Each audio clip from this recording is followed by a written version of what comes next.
एक बार फिर परमेश्वर पिता का हृदय से धन्यवाद करता हूँ। आज की शाम आगरा मसीह मंडली के पेज पर आने का अवसर मिला। धन्यवाद देता हूँ मैं भाई प्रभु के दास अनुपम डेविड और सबनम डेविड के लिए, जिन्होंने चाहा कि आज हम उनकी पेज पर आकर परमेश्वर के वचन को बांटें। सो सारी बातों के लिए परमेश्वर का हृदय से धन्यवाद करता हूँ और दोनों की सेवकाई के लिए आशीष मांगता हूँ। मैं धन्यवाद देता हूँ तमाम श्रोताओं को जो लगातार मुझे सुनते हैं, कमेंट्स करते हैं, मेरा उत्साह बढ़ाते हैं और लगातार मुझे सुनते हैं। इसलिए परमेश्वर को भी धन्यवाद देता हूँ और आपको भी आपके प्रेम के लिए धन्यवाद देता हूँ। आइए हम आज की आराधना आरंभ करें, प्रार्थना में जाएंगे। हमारे सृष्टिकर्ता स्वर्गीय पिता परमेश्वर, हम अपने उद्धारकर्ता प्रभु यीशु मसीह के नाम से आपके चरणों में आते हैं। हम आपको हृदय से धन्यवाद देते हैं। आज की शाम यह अवसर मिला आगरा मसीह मंडली की पेज पर आकर तेरे वचन को प्रचार करें। प्रभु परमेश्वर तेरी महिमा करें, तेरे नाम को ऊंचा उठाएं। प्रभु हम आपकी आराधना करते हैं, आपकी स्तुति करते हैं। आप हमारी अगुवाई करें, अपनी आत्मा से भरें, ज्ञान और बुद्धि दें, वचन की भेद भरी बातों को प्रकट करें। विशेषकर प्रार्थना करता हूँ इस समय जितने लोग जुड़ते हैं, सुनते हैं, प्रभु परमेश्वर उन सबों पर भी तेरी आशीष हो। जो लोग बाद में सुनते हैं, प्रभु परमेश्वर ने भी आशीष दे। हम दुआ करते हैं तेरे दास अनुपम डेविड के लिए और सबनम डेविड के लिए। प्रभु दोनों को आशीष दे, उनकी सेवकाई को आशीषित करें। फेसबुक के माध्यम से वे निरंतर तेरी सेवा में भिन्न भिन्न दासों को इस्तेमाल करते हैं और प्रभु सुसमाचार का प्रचार होता है। सो प्रभु इन्हें भी आशीष दें, इनकी सेवकाई को आशीषित करें। मैं अपने आप को, सारी सिस्टम को आपके हाथ में सौंपता हूँ। आपकी कृपा में प्रभु परमेश्वर सेवा को कर सकें। प्रार्थना खुदावंद यीशु मसीह के नाम से मांगते हैं, आमीन। आइए परमेश्वर की महिमा में, परमेश्वर की आराधना में हम कुछ गीतों को गाएंगे और परमेश्वर के नाम को ऊंचा करेंगे। दूसरा यीशु का नाम है सारी जमीन पर जिससे पापी पाते उद्धार। यीशु का नाम है सारी जमीन पर जिससे पापी पाते उद्धार। वो दुनिया में आया, लहू बहाया, फिर जान को दिया। वो दुनिया में आया, लहू बहाया, फिर जहान को दिया। हमको बचाने, मुक्ति दिलाने, यीशु सलीब पर हुआ। हमको बचाने, मुक्ति दिलाने, यीशु सलीब पर हुआ। यीशु का नाम है सारी जमीन पर जिससे पापी पाते उद्धार। आसमानों के नीचे लोगों के बीच में कोई दूसरा नाम नहीं है। आसमानों के नीचे लोगों के बीच में कोई दूसरा नाम नहीं है। सिर्फ यीशु का नाम है सारी जमीन पर जिससे पापी पाते उद्धार। सिर्फ यीशु का नाम है सारी जमीन पर जिससे पापी पाते उद्धार। बाइबल पढ़ो तुम, दुआ करो तुम, यीशु जल्दी आने वाला है। लोगों बाइबल पढ़ो तुम, दुआ करो तुम, यीशु जल्दी आने वाला है। जागते रहो तुम, प्रार्थना करो तुम, यीशु जल्दी आने वाला है। जागते रहो तुम, प्रार्थना करो तुम, यीशु जल्दी आने वाला है। यीशु का नाम है सारी जमीन पर, जिससे पापी पाते उद्धार।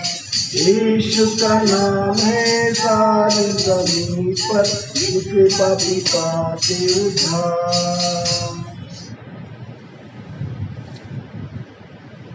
आज दुनिया में अगर हम चारों तरफ देखें, हर कोई किसी न किसी चिंता और फिक्र में फंसा हुआ है, पर आज कोई दूसरा है नहीं जो हमारी चिंता करे, पर एक है, वो है परमेश्वर प्रभु यीशु मसीह, जो सारे मानव जाति की चिंता करता है।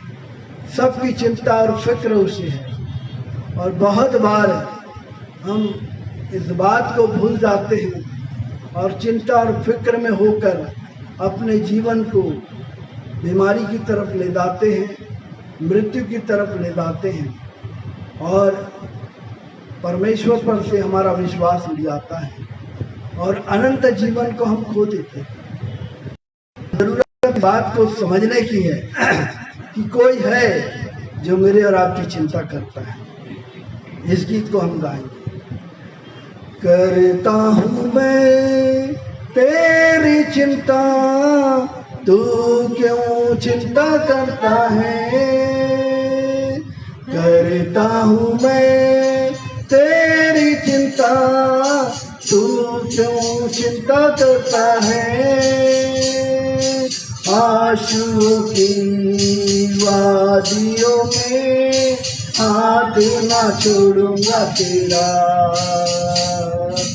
आंसुओं की वादियों में हाथ ना छोड़ूंगा तेरा।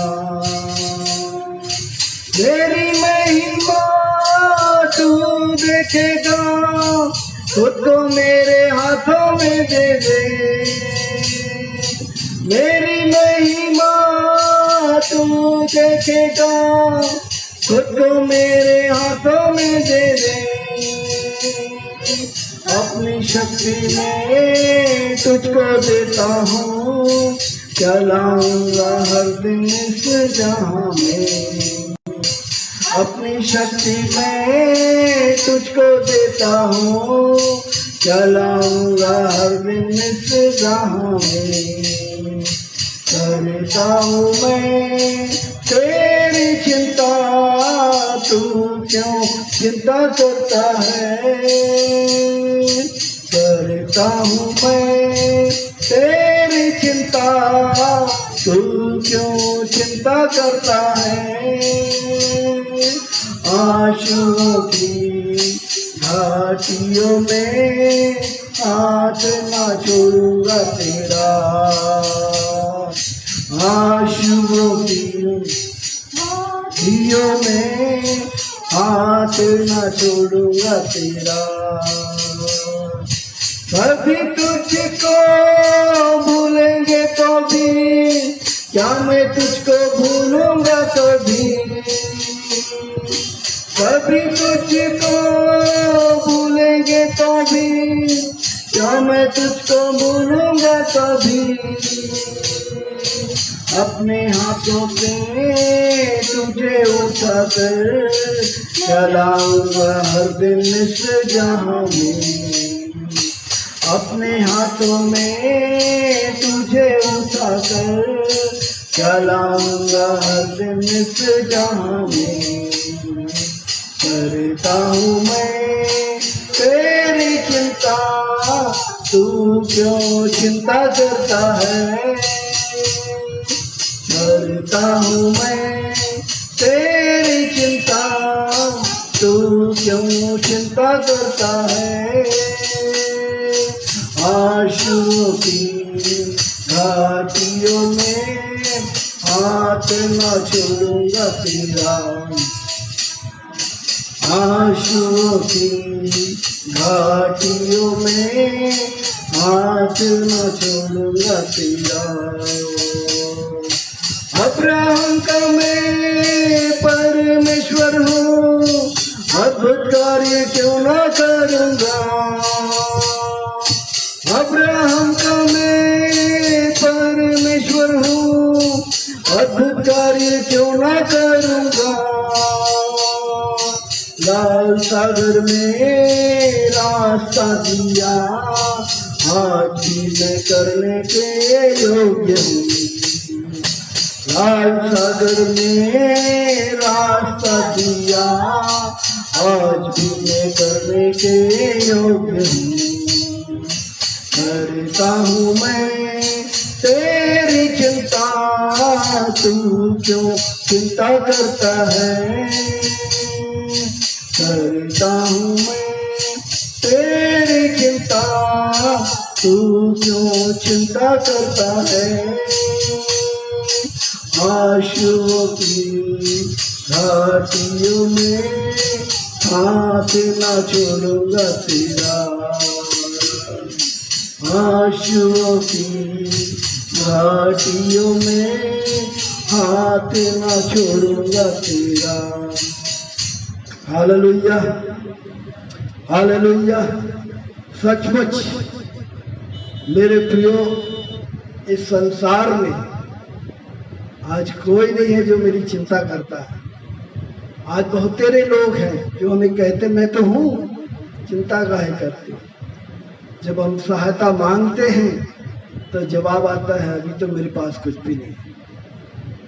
हमारा साथ देने वाला कोई नहीं, लेकिन वो परमेश्वर वायदा करता है कि मैं तुम्हारी चिंता करता हूँ, तुम्हारी फिक्र है मुझे, तुम्हारी हर एक जरूरत को पूरा करने को मैं तैयार हूँ। पर शर्त ये है कि तुम मेरी आज्ञाओं का पालन करो, मेरे वचनों पर चलो, पवित्र जीवन जियो, मेरे भय मेरा। इस संसार की वो सारी चीजें वो आपको उपलब्ध कराएगा।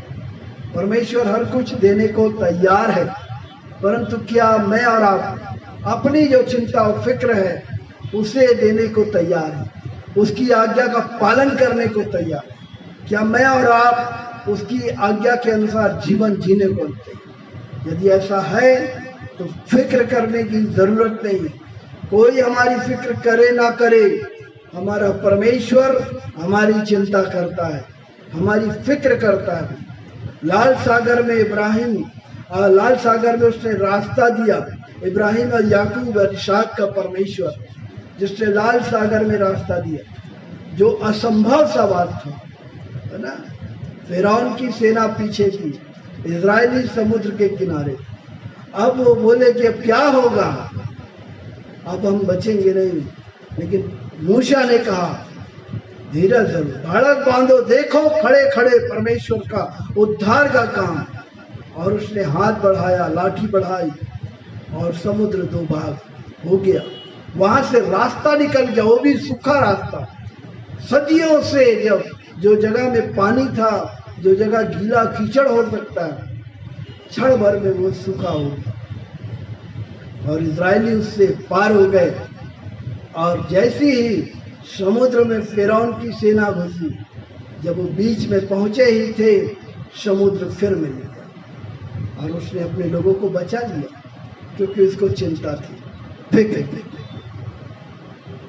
मेरे प्रियो, आज परमेश्वर के वचन से आज कुछ बातों को मैं रखूंगा। हमारे विचार, हमारी सोच परमेश्वर के सोच और विचार से जमीन आसमान का अंतर है। लेकिन आज उस अंतर को हम देखेंगे, जो हम सोचते हैं लेकिन परमेश्वर कुछ और करता है। यूहन्ना रचित सुसमाचार 4 अध्याय उसका 34 आयत को देखें, क्या लिखा है। यीशु ने उनसे कहा, मेरा भोजन यह है कि अपने भेजने वालों की इच्छा के अनुसार चलूं, अपने भेजने वालों की इच्छा के अनुसार चलूं और उनका काम पूरा करूं, और उसका काम मैं पूरा करूं। हालेलुया। मेरे प्रियो, परमेश्वर का काम पूरा करना। बहुत बार हम इस सोच में रहते हैं कि परमेश्वर काम कहाँ करता है। कई विचार लोगों के आते हैं, फलाने जगह की मीटिंग में जाएंगे, बहुत भीड़ आती, वहां बहुत काम होता है।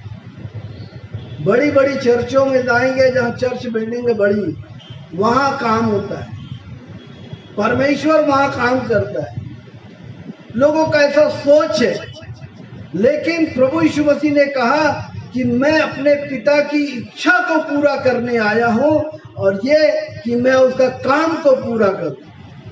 परमेश्वर का काम, परमेश्वर की इच्छा में अगर आप करते हैं तो परमेश्वर काम कहीं भी कर सकता है।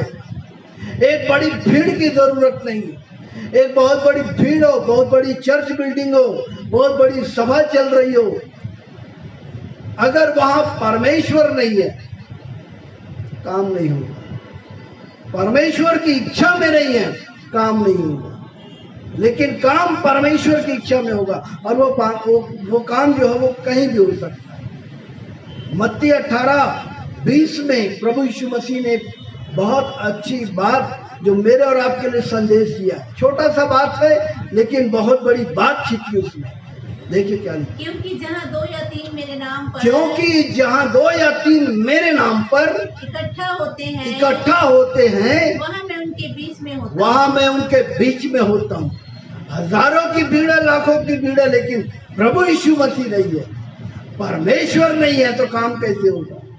लेकिन कलीसिया के लोगों की सोच कि जहाँ ज्यादा संख्या की लोग है वो बड़ी कलीसिया है, पर बड़ी कलीसिया तो वो है जहाँ पर 2 या 3 लोग इकट्ठे हो। जहाँ 2 या 3 लोग यीशु मसीह के नाम से इकट्ठे हो, वहां मैं उनके बीच में होता हूँ, वहां काम होता है। लाखों की भीड़ हो लेकिन यीशु मसीह नहीं है, वहां काम नहीं होगा। मेरे प्रिय लोगों का सोच यही है, अरे वहाँ 4-5 लोग तो बैठते हैं, अरे घर में आराधना होती, लेकिन यहाँ लिखा यीशु मसीह जहाँ कहीं भी, हम कहीं भी हो, घर में हो, पेड़ के नीचे हो, किसी भी स्थान में, परमेश्वर वहाँ हो, काम वहाँ हो, आराधना वहाँ हो। और आज बहुत से लोग इसी सोच में पड़े कि बड़ी बड़ी कलीसियाओं में मेंबरशिप ले लेते, बड़े बड़े चर्च बिल्डिंग ले लेते। मैं उसके खिलाफ बात नहीं कर रहा। बिल्डिंग होने का मतलब ये है कि हम तीनों सीजन के मौसम से बचकर एक जगह इकट्ठे हो जाते हैं अधिक लोग। जहाँ हम घर में नहीं इकट्ठे हो सकते, वहाँ हम इकट्ठे होकर आराधना कर सकते, पर यीशु के नाम से इकट्ठे हो।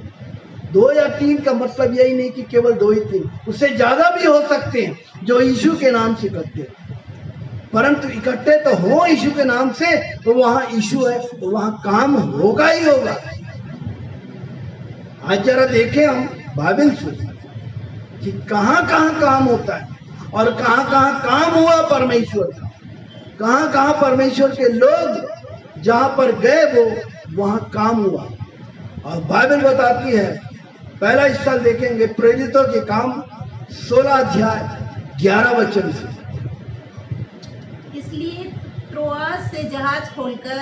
इसलिए पौलुस त्रोआस से जहाज खोलकर हम सीधे सुमात्रा के और दूसरे दिन दिया पुलिस में आए। वहाँ से हम फिलिपी पहुँचे जो मकीदुनिया प्रांत का मुख्य नगर और रोमियो की बस्ती है, और रोमियो की वो बस्ती है। और हम उस नगर में कुछ दिन तक रहे। सब्त के दिन हम नगर के फाटक के बाहर नदी के किनारे यह समझ कर गए कि वहाँ प्रार्थना करने का स्थान होगा, और बैठकर उन स्त्रियों से जो वहाँ इकट्ठी हुई थी बातें करने लगे। लुदिया नामक थुआतीरा नगर की बैजनी कपड़े बेचने वाली एक भक्त स्त्री सुन रही थी। प्रभु ने उसका मन खोला कि वह पौलुस की बातों पर चित्त लगाए। जब उसने अपने घराने समेत बपतिस्मा लिया, तो उसने हमसे विनती की यदि तुम मुझे प्रभु की विश्वास नहीं समझते हो तो चलकर मेरे घर में रहो। हालेलुया। मेरे प्रियो, परमेश्वर को महिमा देते हैं। पौलुस रोम की एक बस्ती में था। बस्ती को छोड़कर वो फाटक के बाहर गया। फाटक के बाहर कोई रहता नहीं, लेकिन फाटक के बाहर नदी बह रही और नदी के किनारे कुछ लोग थे वहां जो इकट्ठे हुए। तो वहां वो गया कि ये प्रार्थना करने का स्थान होगा, और वहां पर पौलुस की बात को सुन रही थी एक यहूदी भक्त स्त्री थी जो थुआतीरा की थी, जो बैजनी वस्त्र के बेचने का काम करती थी। लिखा है कि परमेश्वर ने उसके मन को उभार दिया। काम कहाँ हुआ? नदी के किनारे, किसी चर्च बिल्डिंग में नहीं, किसी भीड़ में नहीं, बस्ती में नहीं, किसी के घर में नहीं। परमेश्वर ने काम कर दिया पौलुस के द्वारा। पौलुस वहां पर उनके साथ इकट्ठा हुआ और वहां पर परमेश्वर के वचन की उसने बातें की। इससे पौलुस की बात पर ध्यान लगाया, बड़े ध्यान से सुनी, और परमेश्वर ने इसके मन को उभार दिया। और लिखा है कि ये पूरे परिवार समेत, लोगों समेत बपतिस्मा लिया और आग्रह किया कि मेरे घर आओ, मेरे घर आइए। परमेश्वर काम कहीं भी कर सकता है मेरे प्रियो। जरूरत यह है कि आप यीशु के नाम से इकट्ठे हो, और जरूरत यह है कि वहाँ वचन बांटा जाए, वहाँ बातचीत हो। आज हम लोग जाते हैं कहीं भी, पिकनिक में भी जाते हैं ना, तो देखिए आप पिकनिक में क्या होता है। गाना गाते हैं, सब कुछ होता है, अंताक्षरी खेलने लगते, घूमने फिरने लगते। इन सब से नहीं, सबसे बढ़कर है वचन। वचन को महत्व देना जरूरी। और जब वचन का प्रचार हुआ मेरे प्रियो, काम हो गया। इस स्त्री का मन को परमेश्वर ने उभारा और इसने बपतिस्मा लिया। प्रेरितों काम का 16 अध्याय उसका 22 से 24 को सुनेंगे। तब भीड़ के लोगों ने उनके विरोध में इकट्ठे विरोध में चढ़ाई करके और हाकिमों ने उनके कपड़े फाड़कर उतार डाले और उन्हें बेत मारने की आज्ञा दी। बहुत बेत लगवाकर उन्होंने उन्हें बंदीगृह में डाल दिया और दरोगा को आज्ञा दी कि उन्हें चौकसी से रखे। उसने ऐसी आज्ञा पाकर उन्हें भीतर की कोठरी में रखा और उनके पांव काट में ठोक दी। मेरे प्रियो, पौलुस और सिलास लिखा हुआ है कि जब वहां पर गए बड़ा हुल्लड़ मच गया और उनको पकड़कर जेल में डाल दिया गया। जेल में डालकर एक विशेष आदेश दिया गया, उनको बेतें लगवाई गई और विशेष आदेश दिया गया कि इन पर निगरानी रखा जाए शक्ति से। और लिखा कि दरोगा ने उनको बंदी गृह में डालकर एक कोठरी में रख दिया। उस समय जो कोठरी, जो कैदी लोग होते ना, कोठरी ऐसी होती कि वो पूरा खड़े नहीं हो सकते, ऐसे बैठे रहते, एक सेल होता है वहां। और लिखा है उनके पैरों में काट ठोक दिए। और आगे देखिए क्या लिखा है, 25-26। आधी रात के लगभग पौलुस और सिलास प्रार्थना करते हुए परमेश्वर के भजन गा रहे थे और कैदी उनके सुन रहे थे। इतने में एकाएक बड़ा भूकंप आया। यहाँ तक कि बंदीगृह की नींव हिल गई और तुरंत सब द्वार खुल गए और सबके बंधन खुल गए। आधी रात हो गई है। आज तो हम लोग आधी रात के समय में जाग नहीं पाते, सो जाते। बंदीगृह के अंदर आधी रात के समय पौलुस और सिलास परमेश्वर की स्तुति कर रहे हैं और आराधना कर रहे हैं उसकी। और लिखा हुआ है कि आधी रात के समय में बंदीगृह के नींव हिल गए, दरवाजे खुल गए, बंदियों की हथकड़ियां खुल गई। ऐसी घटना घटी वहां पर। लेकिन इसके बाद जो काम हुआ वो बहुत बड़ा चमत्कारिक काम हुआ, बहुत बड़ा अद्भुत काम हुआ। और वो काम क्या हुआ? 29 वचन से देखिए।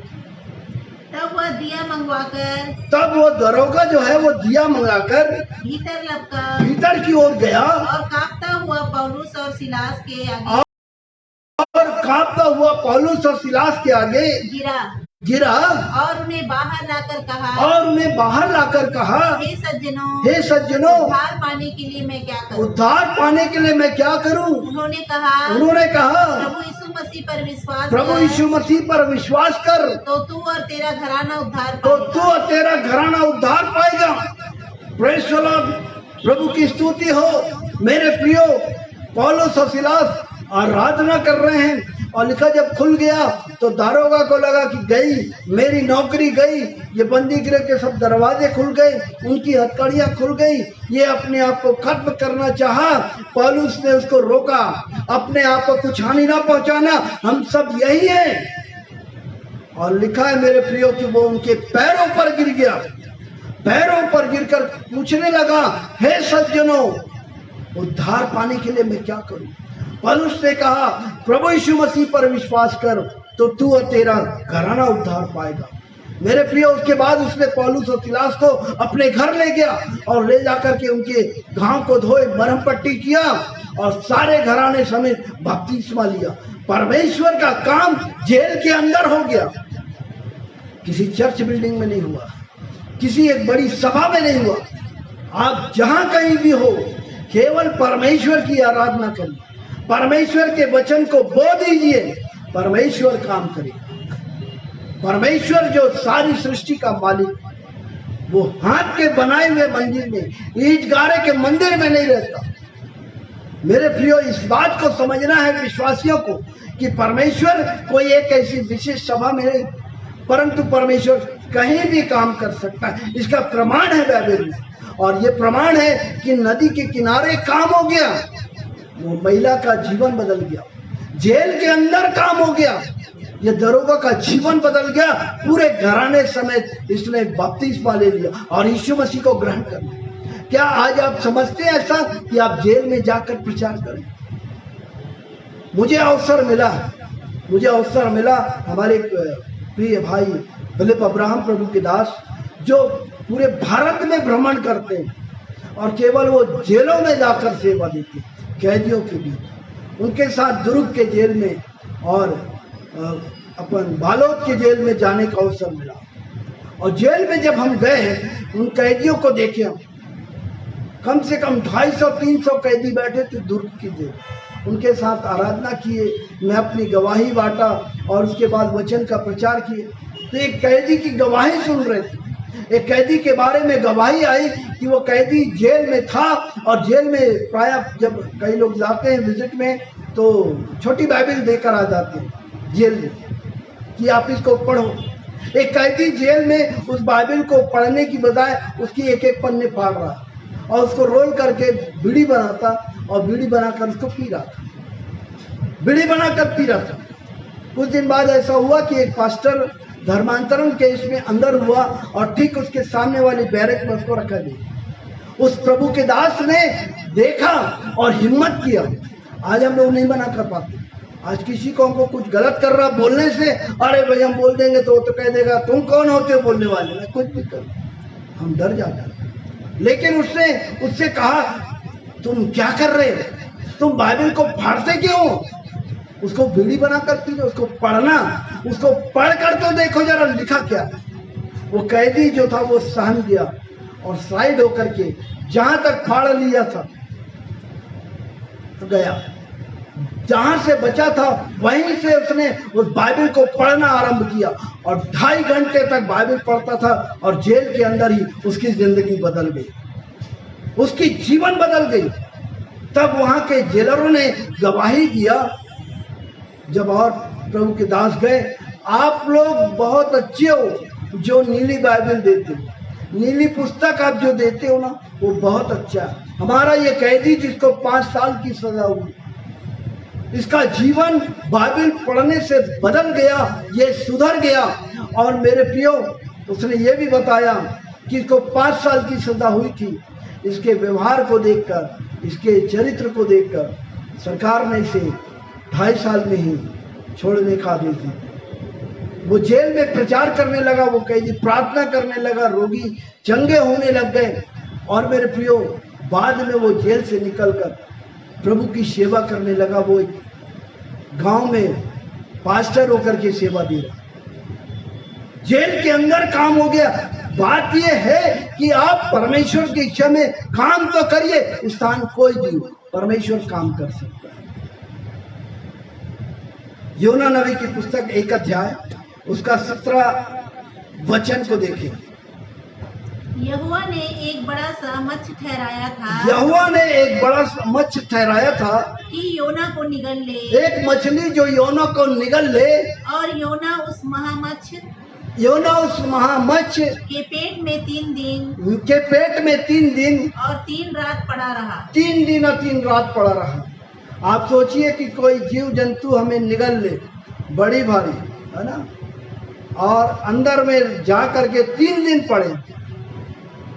योना को परमेश्वर ने योना को जो आदेश दिया था कि तू नीनवे को जा प्रचार कर, 40 दिन में उसको उलट दिया जाएगा, लेकिन उसने परमेश्वर की इच्छा को टालकर तर्शीश को चला गया। चिट्ठी डाली गई, योना के नाम से निकला, तूफान क्यों आ रहा है, ये गड़बड़िया कहाँ है। योना को उठाकर फेंक दिया गया।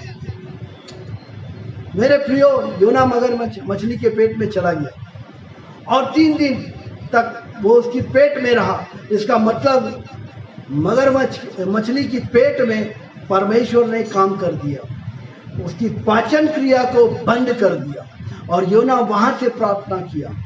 फिर देखिए क्या हुआ, 2 अध्याय का 1-2 है। तब योना ने उसके पेट में से अपने परमेश्वर यहोवा से प्रार्थना करके कहा, मैंने संकट में पड़े हुए यहोवा की दुहाई दी और उसने मेरी सुन ली। 10वां आयत। तब यहोवा ने मच्छ को आज्ञा दी और उसने योना को स्थल पर उगल दिया। 3 दिन बाद वो योना मच्छ की पेट में था और लिखा कि उसने प्रार्थना की, परमेश्वर ने उसको आदेश दिया, वो मच्छ उसको स्थल में जाकर उगल दी। उसके बाद योना उठकर नीनवे को गया और नीनवे में प्रचार कर दिया। 40 दिन बाद नीनवे जो है उलट दिया जाएगा। मेरे प्रियो, राजा ने इस बात से सारे लोगों पे ढिंडोरा पिटवा दिया, उपवास करो, राख मलो, टाट पर बैठ जाओ, कोई भी, चाहे वो पशु हो, कोई भी कुछ भी न खाएगा न पिएगा। और उन्होंने उपवास जो ठहराया, उसका रिजल्ट ये हुआ कि परमेश्वर की मनसा बदल गई और नीनवे बदल गया। वहां परमेश्वर की उपासना होने लगी। मेरे परमेश्वर काम कर सकता है कहीं भी, मगर परमेश्वर की इच्छा में। अगर आप परमेश्वर की इच्छा में हैं तो कहीं भी काम हो सकता है। इसका अनुभव मैंने बहुत बार किया। चलती ट्रेन में सुसमाचार सुनाया, मोबाइल से काम हो गया, उसके जीवन में काम हो गया, उसने प्रभु यीशु मसीह को ग्रहण किया। हनुमान मठ में एक महिला थी, उसने फोन से मुझसे संपर्क साधा और मैंने उनको सुसमाचार बताया, वो वहां से निकल गए, उसके जीवन में काम हो गया। मेरे प्रिय, ऐसे बहुतेरे हैं। जरूरत इस बात की है कि हम परमेश्वर के कार्य को करें, तो चाहे इंसान कोई भी। कई बार हम संकोच करते हैं कि हम वहां नहीं जाएंगे, हम वहां नहीं जाएंगे, वहां नहीं। परमेश्वर का काम कहीं भी हो सकता है। हम सोचते नहीं परमेश्वर का काम केवल चर्च भवन में होता है, एक बड़ी सभा में होता नहीं। एक दिन आने वाला है, चर्च बिल्डिंग कम पड़ जाएंगी, बड़े मैदानों में होगी आराधना, खुले में होगी आराधना, चाहे पानी गिरे चाहे धूप पड़े, लोग इकट्ठे होकर आराधना करें। सो परमेश्वर का काम कहीं भी हो सकता है। योना का 3 अध्याय उसका 1 से 4 वचन। तब यहोवा का यह वचन दूसरी बार योना के पास पहुंचा। उठकर उस बड़े नगर नीनवे को जा, उठकर उस बड़े नगर नीनवे को जा, और जो बात मैं तुझसे कहूँगा, और जो बात मैं तुझसे कहूँगा उसका उसमें प्रचार कर। उसका उसमें प्रचार कर। नीनवे में जा, प्रचार कर। और योना गया और वैसा ही किया, और मेरे प्रिय नीनवे बचा लिया गया। आज हम इस बात की कल्पना नहीं करते। हम सोचते हैं नहीं, कहीं भी हो, चाहे 3 लोग बैठे हो, 2 लोग बैठे हो, हम आराधना करें, वचन प्रचार करें, परमेश्वर वहाँ उपस्थित हो, यीशु के नाम से जमा हो, वहाँ उसकी उपस्थिति है तो काम होगा। आप इकट्ठे हुए हैं, लेकिन अगर यीशु नहीं है उनके लिए, हजारों की तादाद में, तो काम नहीं होने वाला। जिंदगी चलती रहेगी, आपका रीति विधि परंपराओं से चर्च चलता रहेगा, शादी ब्याह होते रहेंगे, बपतिस्मा होते रहेंगे, मेंबरशिप लेते रहेंगे, लोग घरों में बैठे रहेंगे, मौत मिट्टी हो गया उनका कफन दफन होता रहेगा, ये सब चलता रहेगा। लेकिन काम जब तक नहीं होगा, और वो काम है उद्धार का काम, जीवन परिवर्तन का काम, बदलाव का काम, क्योंकि परमेश्वर कहीं भी काम कर सकता है। हम निकालेंगे दानियल नबी की किताब, दानियल की पुस्तक, उसका 3रा अध्याय, उसका 16 से 18 वचन देखें। शद्रक मेशक और अबेदनगो ने राजा से कहा, हे नबूकदनेस्सर, इस विषय में तुझे उत्तर देने का हमें कुछ प्रयोजन नहीं, हमें कुछ प्रयोजन जान नहीं पड़ता।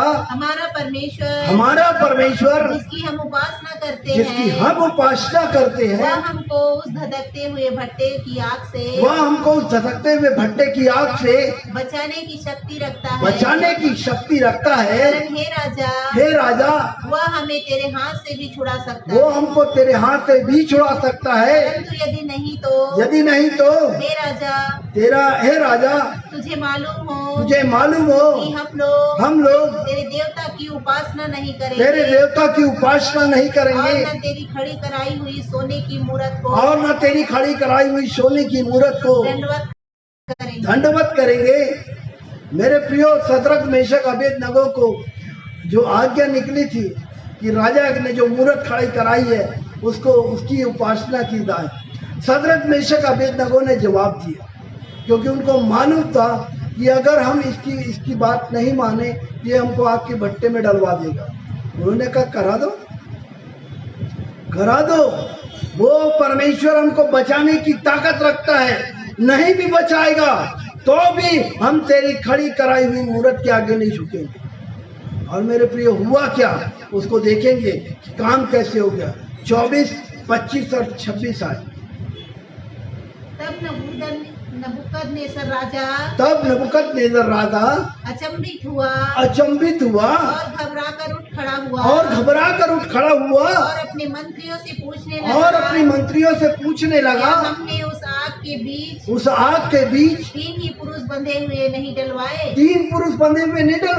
उन्होंने राजा को उत्तर दिया, हाँ राजा, सच बात है। फिर उसने कहा अब मैं देखता हूँ कि 4 पुरुष आग के बीच खुले हुए, हालेलुया, 4 पुरुष आग के बीच में खुले हुए टहल रहे हैं, और उनको कुछ भी हानि नहीं पहुंची। और चौथे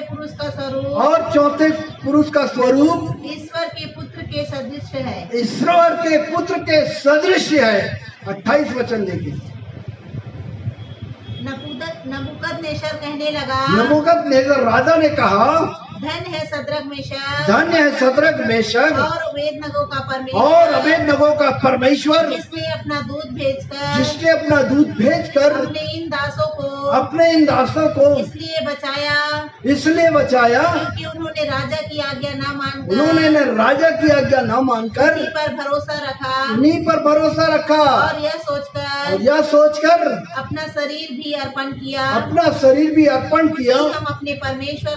कि हम अपने परमेश्वर को छोड़ किसी देवता की उपासना या दंडवत न करें, किसी और दूसरे देवता की उपासना दंडवत नहीं करेंगे। शद्रक मेशक अबेदनगो को राजा ने बंधवा दिया, और बंधवा के आग जो थी वो 7 गुना धधका दिया, और उसमें फेंकवा दिया। और मेरे प्रियो लिखा है कि आग के बीच में केवल राजा को दिखाई दे रहा है कि हमने 3 बंधे हुए डराए थे, लेकिन उसमें 4 दिखाई दे रहे कि ईश्वर के पुत्र के समान, अर्थात प्रभु यीशु मसीह। और लिखा 3 चारों जो है वो खुले हुए टहल रहे हैं, आग में टहल रहे हैं। और उसके बाद मेरे प्रियो उनको बाहर निकलवाया। जो लोगों ने डाला था वो तो झुलस गए मेरे प्रियो, लेकिन इनको कुछ आंच नहीं आई। इसका मतलब है कि परमेश्वर आग में भी काम कर सकता है। परमेश्वर ने आग के बीच में काम कर दिया, परमेश्वर का काम हो गया। और लिखा राजा का जीवन बदल गया। तब नबूकदनेस्सर राजा ने ढिंडोरा पिटवा दिया, मेरा राज्य जहां जहां तक जाति जाति के लोग, भिन्न भिन्न भाषा के बोलने वाले लोग, केवल शद्रक मेशक अबेदनगो के परमेश्वर की उपासना करें और उसको दंडवत करें। काम कहीं भी हो सकता है, परमेश्वर काम कर सकता है। आग के बीच में काम हो गया।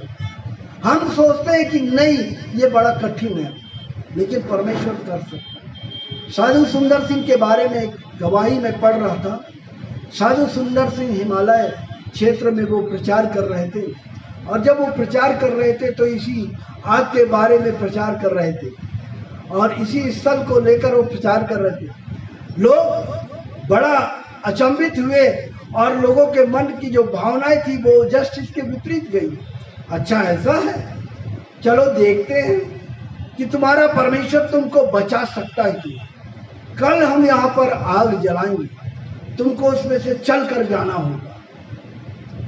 साधु सुंदर सिंह मनुष्य था, थोड़ा सा घबराया जरूर, लेकिन अपने कमरे में जाकर प्रार्थना किया कि हे प्रभु, मैं अपने आप को आपके हाथ में सौंपता हूं। मैं विश्वास करता हूं जैसे तूने शद्रक मेशक अबेदनगो को बचाया, मुझे भी तू बचाएगा और यहाँ के लोगों का जीवन बच जाएगा, बदल जाएगा। दूसरे दिन तैयारियां हुई, साधु सुंदर सिंह को बुलाया गया, आग धधका दी गई और उसने प्रार्थना के साथ वो आग की तरफ आगे बढ़ा। लोग देखना चाह रहे थे क्या इसका परमेश्वर इसे बचा सकता है कि मेरे प्रियो, जैसी ही वहां उसको ले जाया गया, धूप खिली हुई थी, इसने प्रार्थना की और कदम आगे बढ़ाया। अचानक उस स्थान पर काली घटा छा गया और केवल उस आग के ऊपर ही पानी गिरना शुरू हुआ और साधु सुंदर सिंह आगे बढ़ता चला गया। जैसी वो आगे बढ़ा, पानी पड़ता गया, वो आग बुझता चला गया। आश्चर्यजनक तरीके से उसने उस स्थान को पार किया। वहां के लोगों की जिंदगी बच गई, लोग बदल गए। बात यह है क्या मैं और आप अपने परमेश्वर की आज्ञा का पालन कर, उस पर विश्वास कर, भरोसा कर, कहीं भी प्रचार करने को तैयार, कहीं भी सेवा देने को तैयार।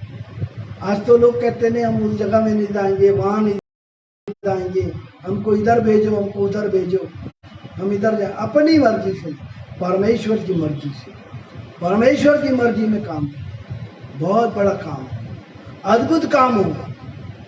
परमेश्वर ने मुझे भी, जब मैं पहली पोस्टिंग लेकर के उत्कल ट्रेन में बैठा, मैं दमोह से पेंड्रा रोड आ रहा था, रात के समय मैंने प्रार्थना किया और प्रभु से पूछा, प्रभु क्या तेरी मर्जी है? प्रभु ने मुझको दिखा दिया। मैं जब चर्च के बाहर खड़ा था तो ये दर्शन मैं देख रहा था कि जितने लोग चर्च में आ रहे हैं वो सब मेरे दादा दादी नाना नानी के उम्र के लोग हैं। मैंने बोला, प्रभु ये तो सब मेरे दादा दादी नाना नानी के उम्र के हैं, ये तो मुझको कहेंगे तुम तो अभी के बच्चे, तुम हमको क्या सिखाते हो? लेकिन परमेश्वर की योजना तो कुछ और थी। और मेरे प्रियो, जब मैं पहला रविवार जब वहाँ खड़ा हुआ, कोट में मेरी जो पहली पोस्टिंग थी पेंड्रा रोड से 20 किलोमीटर आगे, चर्च के पोर्च पे आके खड़ा हुआ बाहर, क्या देखा कि मैं वास्तव में 60 साल 70 साल की उम्र की महिला और पुरुष आ रहे थे। एक दो इक्का दुक्का जवान थे, बाकी सब बुजुर्ग थे। मैंने कहा, प्रभु वास्तव में जो तूने दिखाया वो सच है। लेकिन मैं वहां डटा रहा और काम किया। वहाँ मुस्लिम भाई लोग, शाहू लोग, अदर कास्ट के लोग, सारे लोग चर्च में आने लग गए। ये लोग आराधना करने लग गए, ये लोग गाना गाने लग गए। मेरे साथ भिन्न भिन्न स्थानों में जाकर सेवा देने लगे। अद्भुत काम हुआ वहाँ। जब मैं वहाँ से ट्रांसफ़र, जब मैं दूसरी जगह आया तो वहाँ पर ज़्यादा काम नहीं हुआ, क्योंकि परमेश्वर की मनसा नहीं थी। मैं अपनी मर्जी से आया ट्रांसफ़र लेकर। वहाँ ज़्यादा नहीं, 1 साल रहा, लेकिन उसके बाद जहाँ मुझे भेजा गया वो परमेश्वर की मर्जी में थी। और बड़ा कठिन जगह था, चिकला वाला रास्ता, जंगल वाला रास्ता, 3 किलोमीटर अंदर जाना, बारिश के दिन में पैदल जाना, दूसरे रास्ते से जाओ तो नहर नहा के आना, साइकिल उठाकर नहर पार करना होता था, इतना कठिन से। और इसका परिणाम ये हुआ मेरे प्रियो कि इन जगहों में परिवर्तन आ गया। नॉन क्रिश्चियन नए विश्वासी लोग आ गए। उस कोटमी में सबसे ज़्यादा नए विश्वासी लोग पाए गए। अपने जो नामधारी लोग थे ना वो कम थे, क्योंकि वो केवल महज औपचारिकता पूरा करते आ रहे थे। उन्हें तो केवल फायदे चाहिए थे परमेश्वर से। मेरे प्रिय, परमेश्वर काम कर सकता है, काम करने वाला हूँ, और काम करने वाला परमेश्वर की मर्जी में, परमेश्वर की इच्छा से करे, परमेश्वर की योजना में करे, लोगों को परमेश्वर के वचन की शिक्षा दे। केवल गीत संगीत में ही नहीं, केवल आराधना वर्शिप अच्छा कर लेने से नहीं, लेकिन सबसे महत्वपूर्ण है वचन का बीज बोला, जिससे परिवर्तन और बदलाव आता है। क्योंकि परमेश्वर कहीं भी काम कर सकता है। ये बाइबल प्रूव करती है। परमेश्वर ने काम किया नदी के किनारे, परमेश्वर ने काम किया जेल के अंदर, परमेश्वर ने काम किया मच्छ के पेट में, परमेश्वर ने काम किया आग के भट्टे में। परमेश्वर काम करता है, कहीं भी हो परमेश्वर की आदेश के अनुसार काम करे। अगली बात, दानिय्येल नबी की पुस्तक के 6वें अध्याय के 6 और 7 को पढ़ें। तब वे अध्यक्ष और अधिपति राजा के पास उतावली से आए और उनसे कहा हे राजा दारा तू युगान युग जीवित रहे। राज्य के सारे अध्यक्षों ने और हाकिमों ने अधिपतियों न्यायों और गवर्नरों ने भी आपस में सम्मति की है कि राजा ऐसी आज्ञा दे और ऐसी कड़ी आज्ञा निकाले 3 दिन तक जो कोई है राजा तुझे छोड़ किसी और मनुष्य या देवता से विनती करे वह सियों के मांद में डाल दिया जाए। 10वां वचन देखिए। जब दानिय्येल को मालूम हुआ कि उस पत्र पर हस्ताक्षर किया गया है, तब वो अपने घर में गया। उसकी उपरौती कोठरी की खिड़कियां यरूशलेम की ओर खुली रहती है और अपने रीति के अनुसार जैसा वह दिन में 3 बार अपने परमेश्वर के सामने घुटने टेक कर प्रार्थना और धन्यवाद करता था। वैसा ही तब भी करता रहा। अब दस्तखत हो गया, सबका दस्तखत हो गया, गवर्नर का हो गया, न्यायों का, पूरे उच्च अधिकारियों का दस्तखत हो गया कि राजा की जो खड़ी कराई गई मूर्त है लोग उसकी उपासना करें। अगर कोई किसी और की करेगा तो वो सियों के मान में डाल दिया जाए। दानिय्येल को बात पता चल गया। दानिय्येल ने एक काम किया, बस उसने जाकर प्रार्थना किया परमेश्वर से, और प्रार्थना के साथ वो अड़ा रहा अपनी बात। उसने राजा की मूर्त को दंडवत नहीं किया, ना उसकी उपासना की। 22 और 23 वचन देखिए। इसी का मेरे परमेश्वर ने अपने दूत भेजकर सिंहों के मुंह को ऐसा बंद कर रखा उन्होंने मेरा कुछ भी हानि नहीं की। इसका कारण यह है कि मैं उनके सामने निर्दोष पाया गया और हे राजा तेरे सम्मुख भी मैंने कोई भूल नहीं की। दानियल बता रहा है कि किसियों के मांद में उसको जब डलवा दिया गया, क्योंकि वो राजा की आज्ञा को टाल दिया, उसने नहीं माना। अब हमारे सामने भी ऐसी कई बार चुनौतियां आती है और हम समझौता कर लेते हैं, लेकिन हमको उस पर अड़े रहना चाहिए। और ये अपनी बात पर अड़ा रहा, इसको सिंहों के मांद में डाल दिया गया। आप सोचिए कि जो भूखे शेर रहती हैं उनको कुछ खाने को नहीं मिला, जैसी कोई डाला जाता किसी को तो वो तो उसको छोड़ते नहीं, लेकिन परमेश्वर पर उसका भरोसा था और परमेश्वर पर भरोसा करने के कारण उसको परमेश्वर ने बचा लिया। और जब राजा बेचैन हो गया, रात में बेचैन हुआ, उसको नींद नहीं आई, क्या हुआ होगा दानियल का? अब तक तो उसको खा गए होंगे, उसकी हड्डी नहीं बची होगी। लोग ऐसा सोचते हैं, अरे वो पास्टर, उसका तो दुर्गति होगा, उसका ऐसा होगा वैसा। नहीं, अगर वो परमेश्वर के भय में उसकी आज्ञा के अनुसार चलता है, ईमानदारी से कार्य करता है, मेरे प्रियो परमेश्वर उसके लिए रास्ता निकालता है। राजा भोर को उठकर आया और हे दानियल उसने आवाज दिया। उसने कहा तू धन्य है, मेरे परमेश्वर ने मुझे सिंहों के मांद में बचा दिया, मेरे परमेश्वर ने दूत भेजकर सिंहों के मुंह को बंद कर दिया। तब राजा ने क्या किया? 25 और 26 पढ़ेंगे। तब दारा राजा ने सारी पृथ्वी के रहने वाले देश और जाति सब लोगों और भिन्न भिन्न भाषा बोलने वालों के पास यह लिखा तुम्हारा बहुत कुशल हो। मैं यह आज्ञा देता हूँ जहाँ जहाँ मेरे राज्य का अधिकार है वहाँ के लोग दानियल के परमेश्वर के सम्मुख कांपते और थरथराते रहे, क्योंकि जीवता और युगान युग तक रहने वाला परमेश्वर वही है। हालेलुया। सिंहों के मांद में काम हो गया।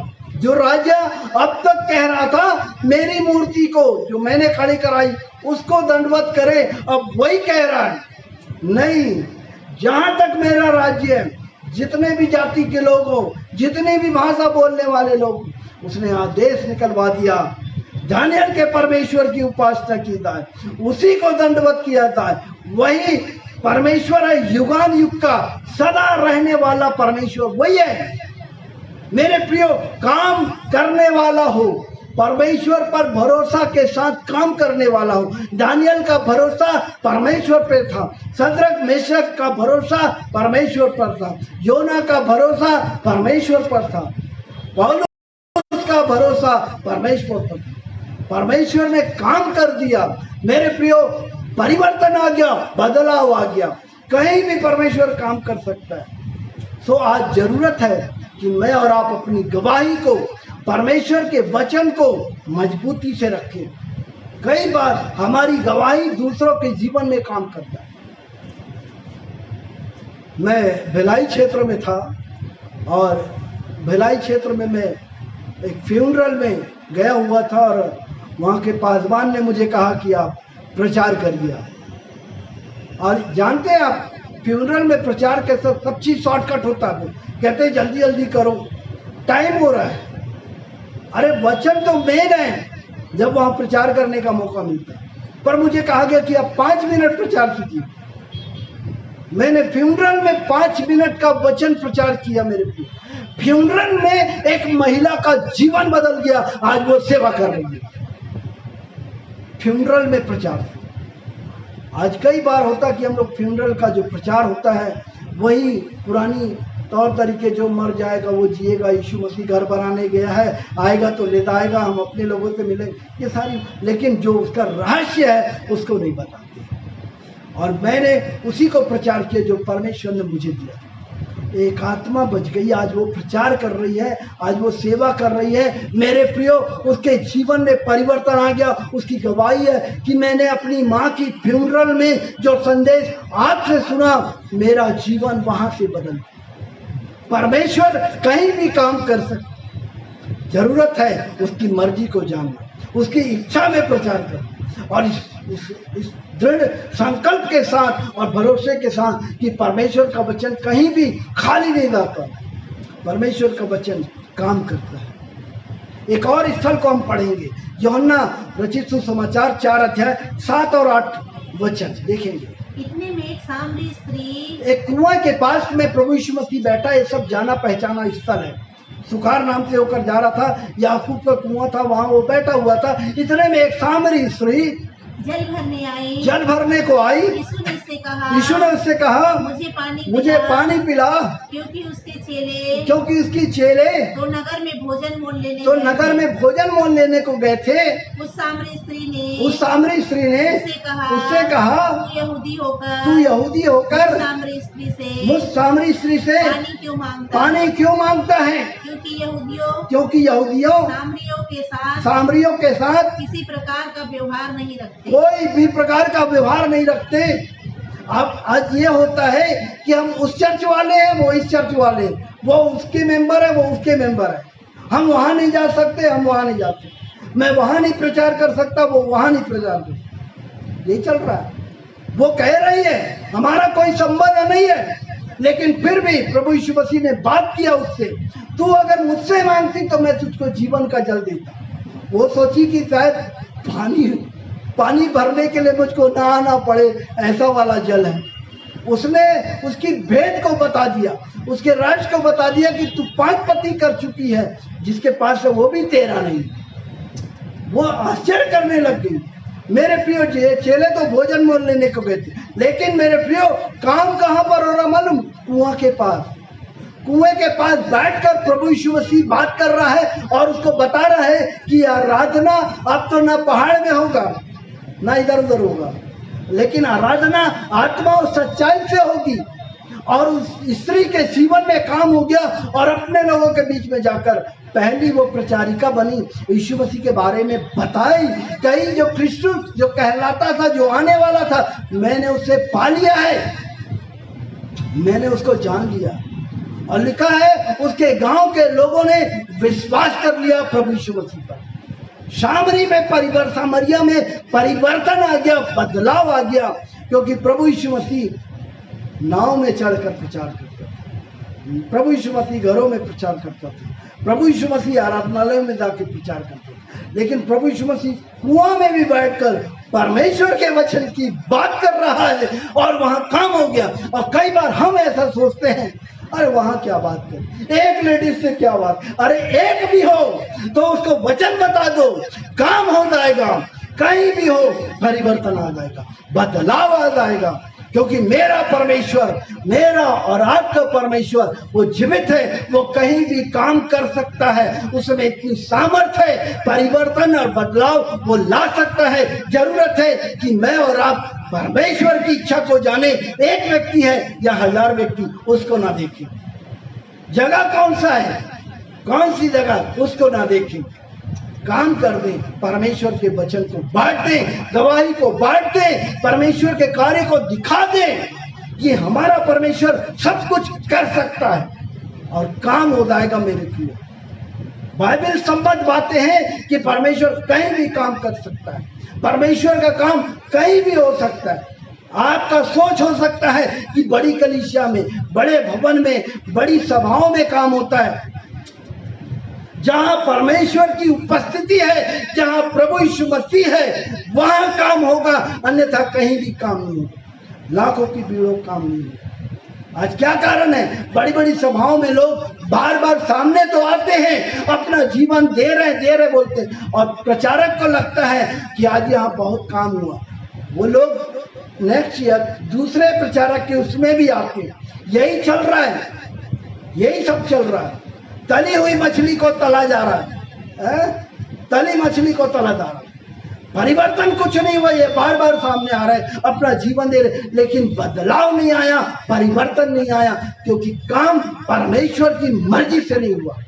सेवा परमेश्वर की मर्जी। सबसे ज्यादा जो बात होना चाहिए वो वचन का प्रचार। तो आज सबसे ज्यादा बात होती है गीत गाने की और आराधना करने की और प्रार्थना करने की, चंगाई की प्रार्थना सबसे ज्यादा हुई, जिसके कारण काम नहीं हो रहा। काम होना है परमेश्वर के वचन को प्रचार करना, तो निश्चित रूप से काम होगा और बहुत काम होगा, बढ़कर होगा।